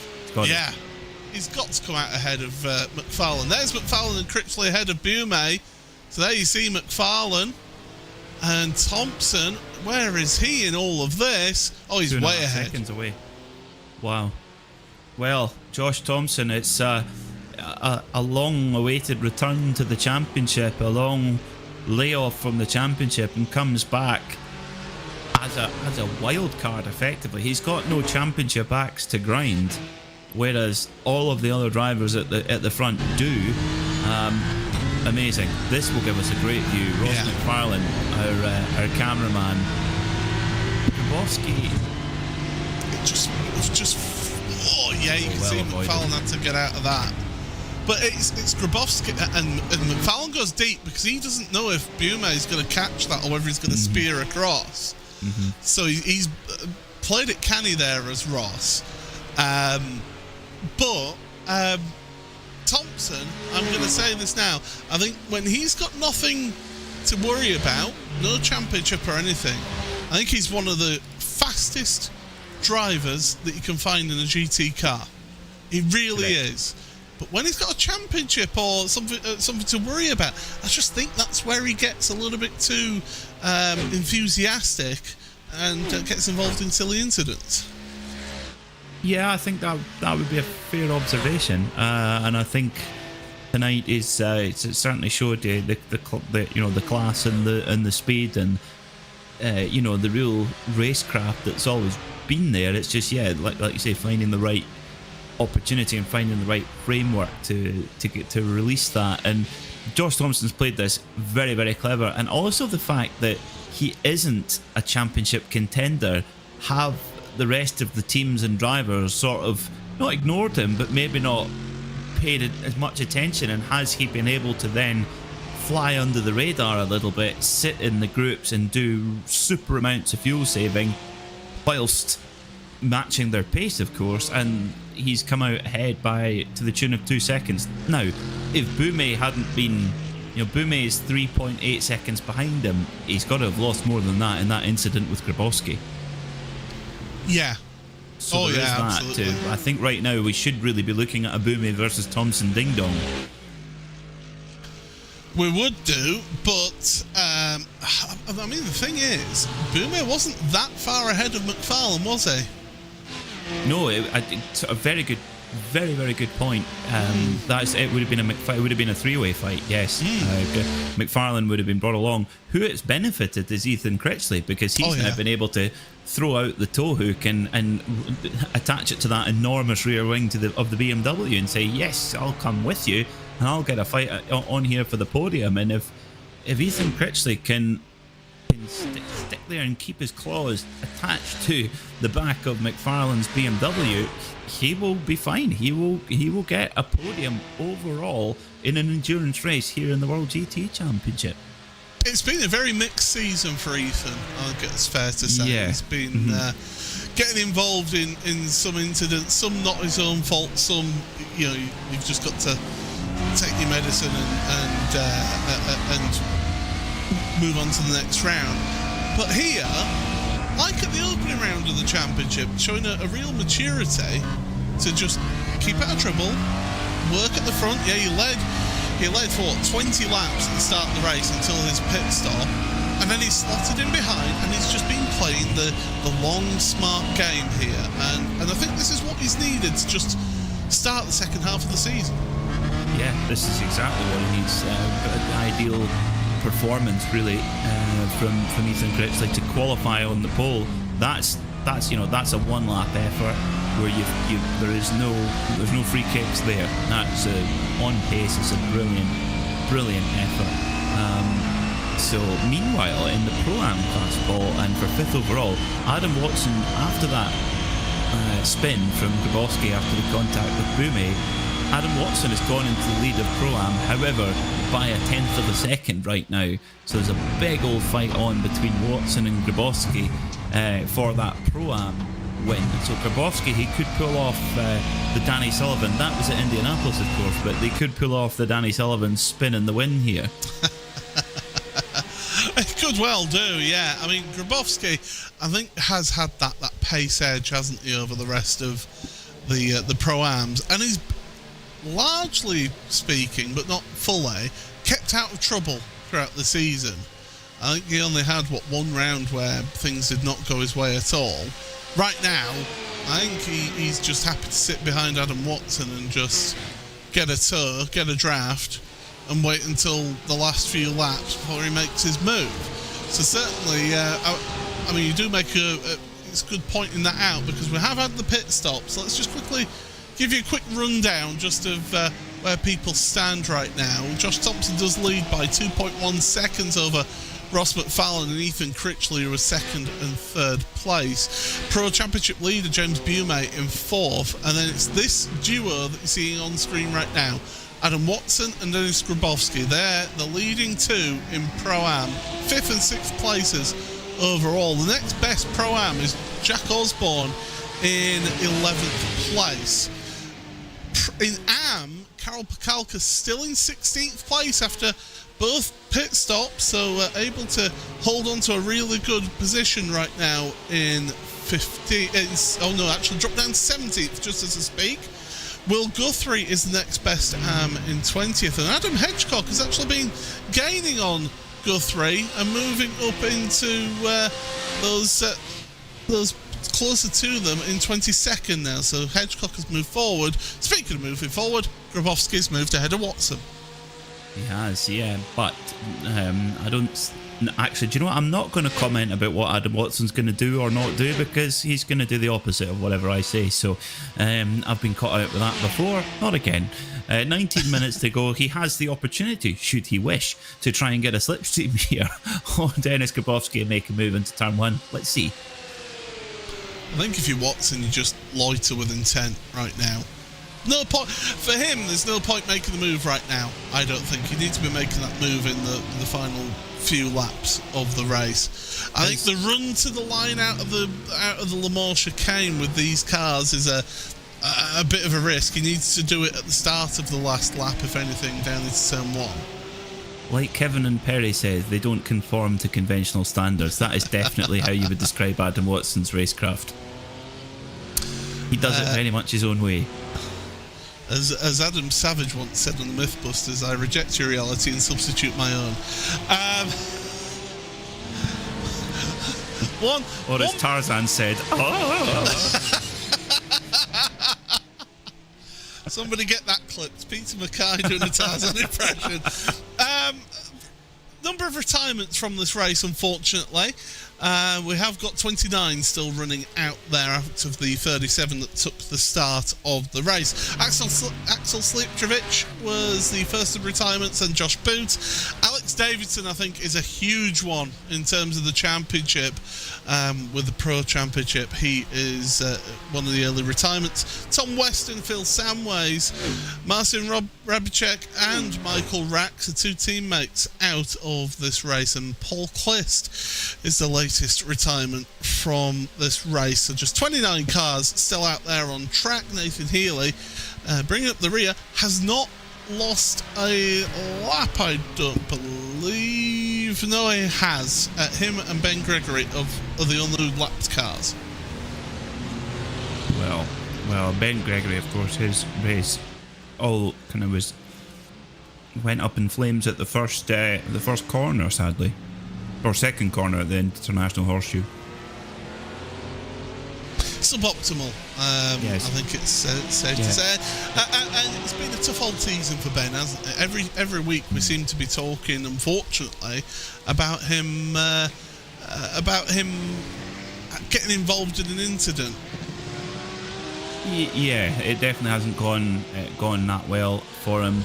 In contrast to his performance in the World Sports Car Series in the LMP3 class, where he had a win at Le Mans last week. So it just shows you how form can change quickly, and sometimes, whether it be a change of circuit or a change of vehicle, it can make all the difference. He was looking really, really pacey in that LMP3. Can I just say that in my defence, I had a barn door on the back of my car at Le Mans. I just could not get that car settled, and was running a much higher wing. And also I got knocked about as well by a couple of drivers, so that's my excuses out the way. I don't know if you had a quieter night than normal, Paul. Well, I will say, at least I didn't wipe out somebody this time, unlike the opening round of the championship, so that's positives. You got to take the positives. But yeah, so I think Ben, from knowing him for quite a while, he's always liked those prototypes, always liked jumping into prototypes. I think it suits him, does that style of car. And yeah, he's the only ever president in this championship is Ben Gregory. As we look at Jesse Stevens, currently trying to go down the inside, Matthias Luchak, and through they go. So Stevens up, recovering from an earlier issue, and has actually officially gained a place in this race now as Jesse, so up to 7th place after that recovery drive. So that's actually a really good recovery drive after having issues on the opening lap. Very impressive. Yeah, it's what you just got to, sometimes when here in the World GT Championship, there are going to be meetings where it just doesn't go to plan, and you've got to make the very best out of a bad lot. Sometimes that's where the championships are kind of won and lost from. And well, at the front of the field, Josh Thompson leading by 2 seconds. That's come down a fraction, so we could well still be game on here, Paul. And if McFarlane and Critchley are clever here, we could see a big old bunch fight for the win. I just don't feel that they're catching enough on Thompson. I mean, the last lap times, I mean, they caught 200ths of a second. So they all count.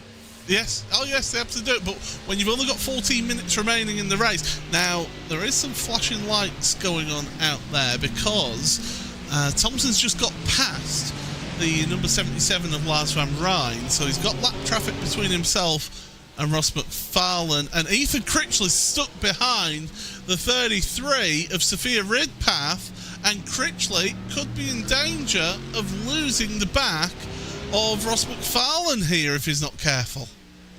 Yeah, and Ethan Critchley really heavy on the headlight flashers there, and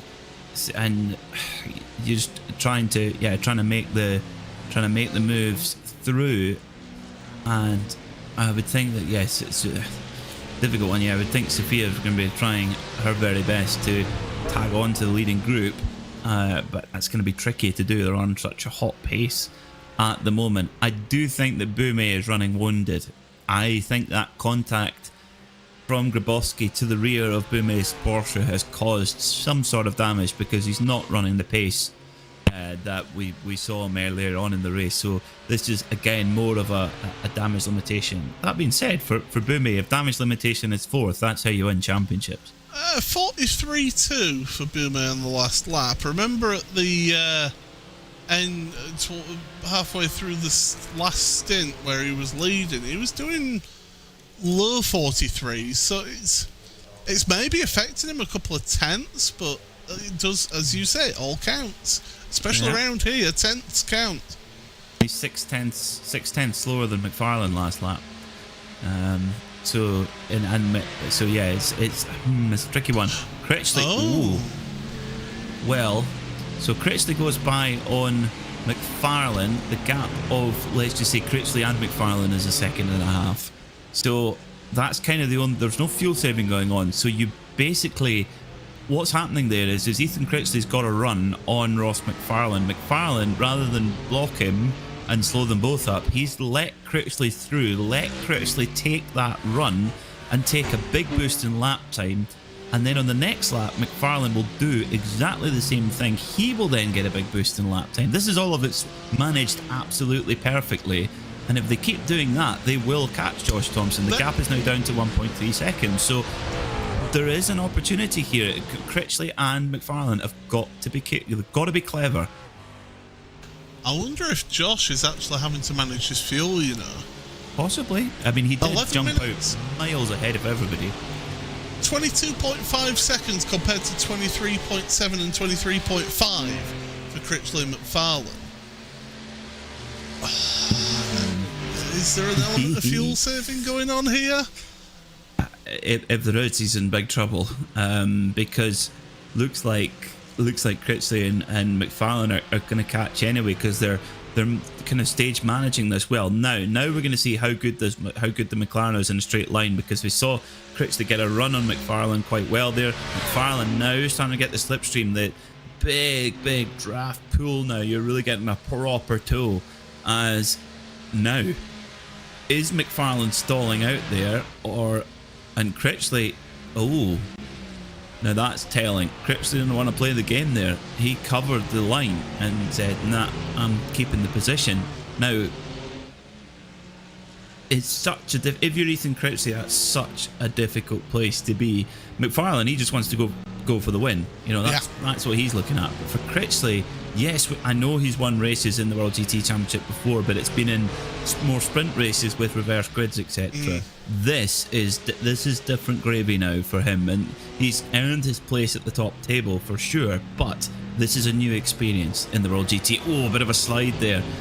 He's then got. Is he going? I don't know if I can get the win, or is he going? No, I want to just try and cover off second. If it is, it's very early to make that call. So that was interesting there for Critchley to actually cover the inside. They are definitely catching catching Josh Thompson there. I reckon about 5.5 laps with 9 minutes 15 to go. That McLaren's quick. Yes. It's so fast, because McFarlane is in the draft and he's not really pulling huge chunks of time. McFarlane's definitely got a bit of an edge through the Le Mans chicane. But just look at that McLaren gallop. At this stage, the slipstream could really be dragging in now, and it's not. Well, Critchley will be getting the slipstream now. He's within a second, so that's going to be helping Ethan here at this point now. You can see Ross is reeling him in. He is getting closer. I think it's quite telling though, on that last lap when Critchley didn't quite have the draft of Josh Thompson in front of him, that McFarlane wasn't able to gain and pass Critchley by the start and finish stripe. That's crucial information for Critchley and for McFarlane to know going into the last lap of the race. Yeah, that's an excellent point, Paul. I think for Critchley to win this race, he's now definitely put himself in the position to go for that.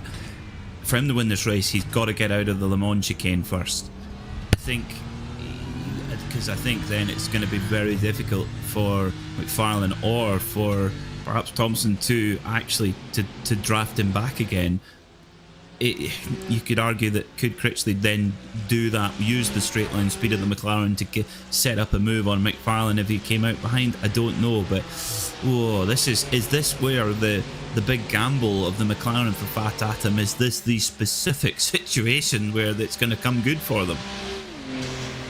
Well, you think our next endurance race as well is a high-speed track at Monza, which Ethan Critchley has won at previously in a reverse grid race when he was an AM. Yes. So incredible to think he was an AM at one stage. Yes, absolutely.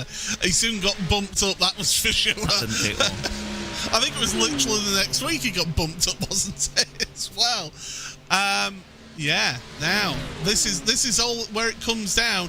We're just under 7 minutes remaining in this race. If you've been with us all the way through the broadcast, thank you very much for sticking with us on this one. It's been a little bit of a slow burner as this, but now this is very much where these drivers will decide who will be able to take away the laurels in this race. It's week number 7 of the World GT Championship. Paul Smith, Peter Mackay here on commentary, and it's a three-way battle for the lead. Josh Thompson for Team Redline. You got Fat Atom Racing's Ethan Critchley, and you've got Pure Sims, Ross McFarlane, Mercedes, McLaren, and BMW in the top 3. Fantastic. That's what we want to see. That is what we want to see. And we've got a Manxman, an Englishman, and a Scotsman as well. Fantastic. It's the Battle of Britain here in the World GT Championship. Fantastic. And well, now the question is, Josh Thompson, he would have seen Critchley and McFarlane getting closer and closer and closer. What now? How does he approach this one as well? And a little bit of jinking around there, just coming into the braking zone, or the very light braking zone for the fast Le Mans chicane, and carrying as much speed as possible on to the big super speedway bowl. Now Josh Thompson is getting a bit of draft here from the lap car ahead. He'll hope that he can get ahead of that lap traffic going into turn 1 and get that lap traffic between himself and Critchley. That's what he'll be hoping for. Ross McFarlane's having a look at Critchley now, but look at the speed of that McLaren, able to stay ahead, and the lap traffic gets out the way, and look at this.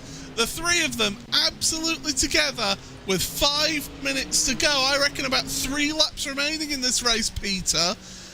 It's a question of now, there's no more traffic. No more traffic's going to get involved in this one. It's a three-way battle for the win here. It is, no question about it. Gloves off. Who's gonna get the win? This could go any one of these 3 ways. Each driver has an absolutely equal chance of taking this win. The only argument you could put against that is that the McLaren, the MP4, is so fast in that straight line. But I tell you what, Ethan Critchley is having to hustle it. You can see the body language of that McLaren. It's really wiggling and shaking and twisting everywhere. So Critchley's having to really manhandle that machine around the twisty parts of the circuit. There's not much of it, but there is twisty parts of the circuit, in order to keep himself in the position where he can then flaunt the straight line speed advantage on the straight. And immediately Thompson straight down to the low side there to try and break the slipstream. Critchley's not following him. He's thinking, no, I'm going to set up for the best possible run out of the chicane. And for Ethan Critchley, this is such an amazing story, because this is what the World GT Championship can do. Ethan came in here as an AM, went up to a Pro-Am, and now here he is as a Pro, competing with 2 of the best drivers in the virtual motorsport world. Josh Thompson is a professional sim racer. You know, this is the top level. Josh Thompson races for Team Redline, one of the greatest teams in sim racing history. this is the rate of progression, and this World GT Championship has been a big part of that. Yeah, you think Josh Thompson, former World Championship license holder on iRacing as well, raced in the Porsche Tag Heuer Esports Super Cup, which is the highest level of tin top action in iRacing. And these drivers, you know, they're competing here. Ross McFarlane, I mean, if Ross had the opportunity, I bet he would be in for a good shout of getting into a World Championship. He is that good, is Ross. Ethan, on merit, right there on pace in his McLaren, and he's having to do it tough. You're absolutely right, Peter. That back end of his car is wiggling around. It's moving about.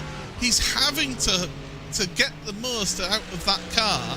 It's not got the complex aerodynamics that the Mercedes and the BMW have over him, but what it has got is it's got a monumental top speed over those two cars. I do wonder if that aerodynamic simplicity and the sleekness of the shape is what's helping so much as well. Because the Mercedes and the BMW, they're both, I mean, incredible GT3 cars. They've won the big races, Daytona, Nürburgring, etc. But they don't have I don't think they have the sleekness there. And look now, Critchley getting a big run on Thompson there. Where's Thompson going to go? Is he going to hold the low line? Critchley looking very relaxed for such a high pressure situation.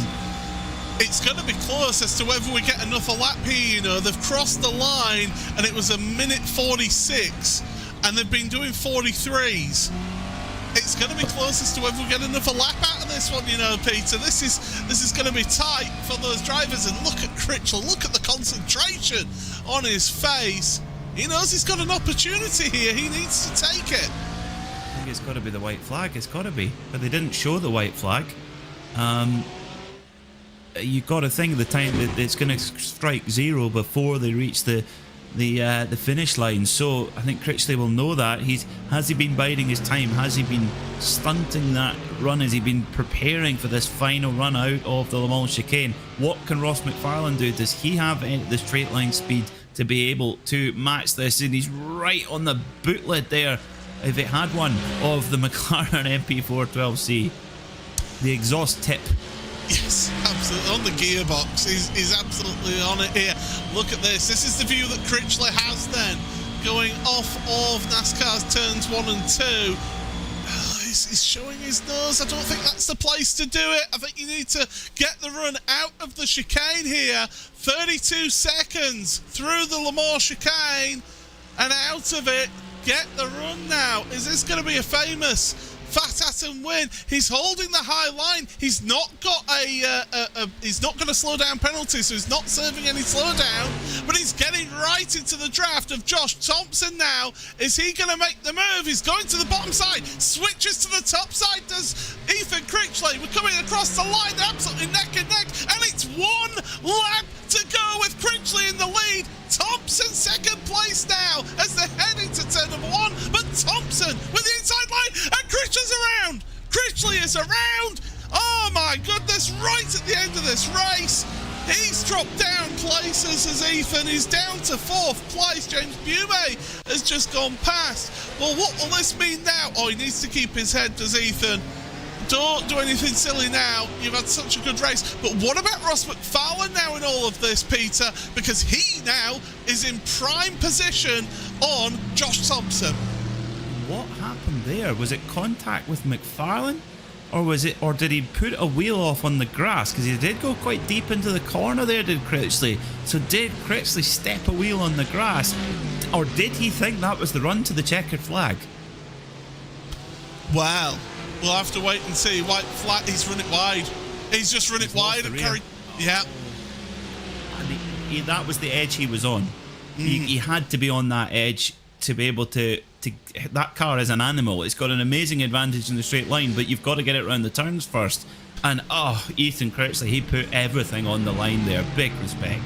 Well, where does Ross McFarlane come in all of this now? Because it's two German cars out and through the final turns here at Daytona. Does Ross McFarlane have that speed edge over Josh Thompson? He's in the slipstream, heading towards the line. The sparks fly off the front of Josh Thompson's car. Side draft in effect here. They're neck and neck to the line. Who's it going to be? And it's going to be Josh Thompson in his return to the World GT Championship. Takes the win by 51 thousandths of a second. Well, you can see there's the relief there on Josh Thompson's face, and he was put under the strongest vice of pressure and came out on top. It's the new haircut, I think. It's got to be, Paul, hasn't it? The new blonde highlights there for Josh Thompson.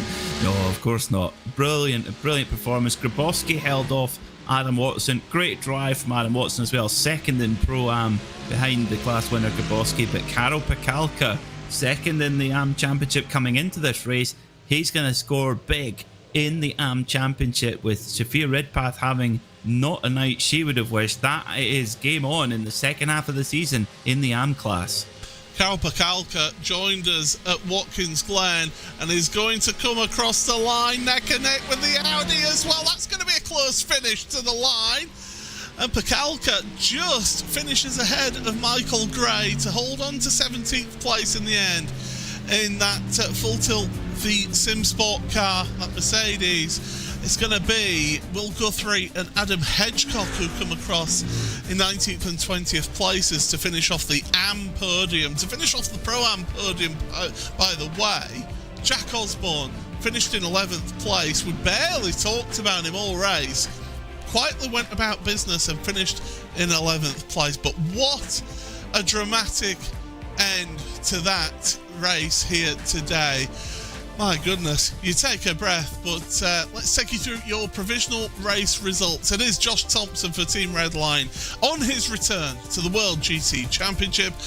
Wins by 51 thousandths of a second over the Pure Sims Esports driver of Ross McFarlane. James Bume does end up finishing in third, just ahead of Ethan Critchley. He can hold his head up high, can Ethan? He put in a tremendous performance here today. Fifth place for the Privateer and Pro-Am win for Dennis Grabowski.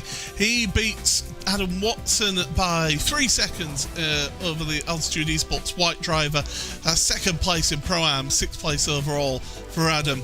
Jesse Stevens, Matthias Lutchak, Mark Fletcher and Leif Sebastian round out the top 10.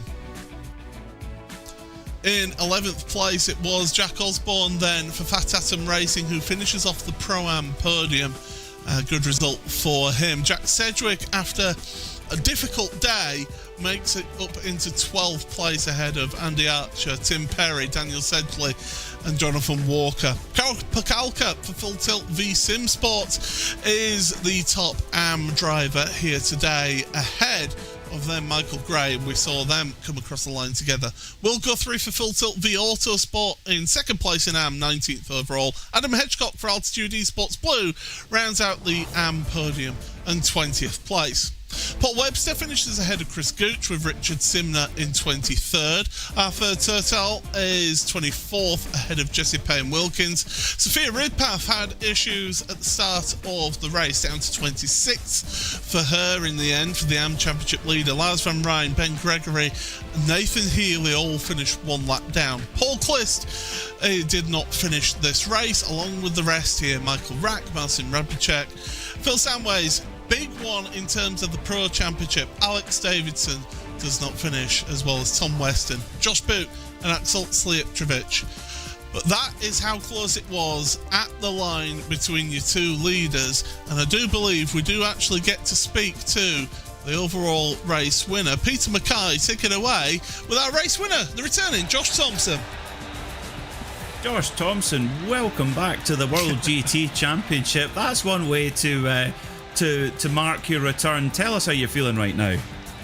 Yeah, like you said, not a bad way to return back to a series after a bit of a break. But yeah, honestly, that was probably one of the toughest races I've had to do in this series. So to win that one how it was at the end, it could have gone either way. Ethan drove incredible all race. Ross was there the entire time.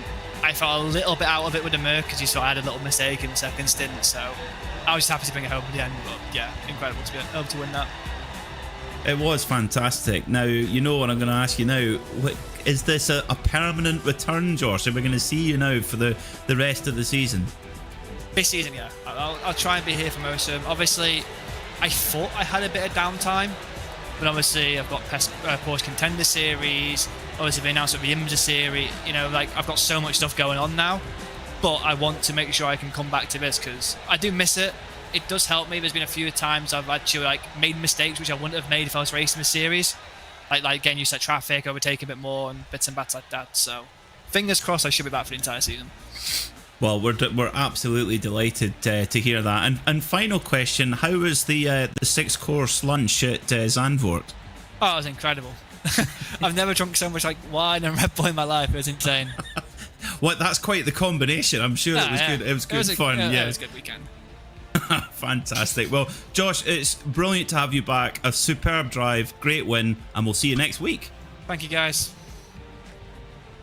There we go then. Josh Thompson joining us here in the commentary booth. Always good to hear from our runners and riders here in this championship. But Peter, I mean, summing that up, that race, I said it was a slow burner, but my goodness, what a finish to the end of that race.